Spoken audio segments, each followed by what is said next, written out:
نبی کریم صلی اللہ علیہ وآلہ وسلم نے ارشاد فرمایا، دو کلمے ایسے ہیں زبان پر ہلکے لیکن میزان پلڑے میں بہت بھاری ہیں، اللہ سبحانہ و تعالیٰ کو نہایت محبوب ہیں، اور وہ ہیں سبحان اللہ و بحمدہ سبحان اللہ العظیم۔ یعنی یہ کلمات آسان ہیں لیکن قیامت کے دن نیکیوں کے پلڑے میں بہت بھاری ہیں۔ ایک حدیث میں آتا ہے، نبی کریم صلی اللہ علیہ وآلہ وسلم نے ارشاد فرمایا، جو بندہ 100 مرتبہ سبحان اللہ و بحمدہ سبحان اللہ العظیم پڑھے گا تو اس کے سارے گناہ معاف کر دیے جائیں گے، چاہے اس کے گناہ سمندر کی جاگ کے برابر ہی کیوں نہ ہو۔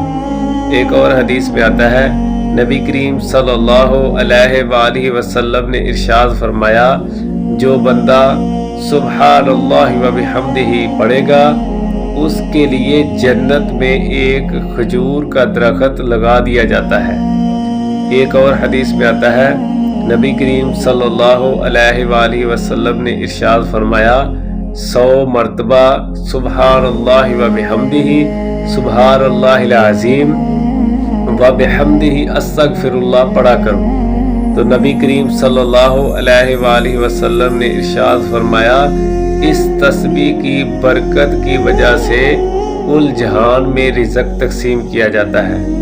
ان کلمات کی بہت بڑی فضیلت ہے، یہ کلمات اللہ تعالیٰ کو بہت زیادہ محبوب ہیں، اللہ تعالیٰ اس کا بہت زیادہ اجر دیتا ہے۔ ان کلمات کو آپ اٹھتے بیٹھتے چلتے پھرتے لیٹتے وقت اپنی زبان سے ادا کرتے رہا کریں۔ سبحان اللہ و بحمدہ سبحان اللہ العظیم۔ یہ کلمات زمین و آسمان کا خزانہ ہیں۔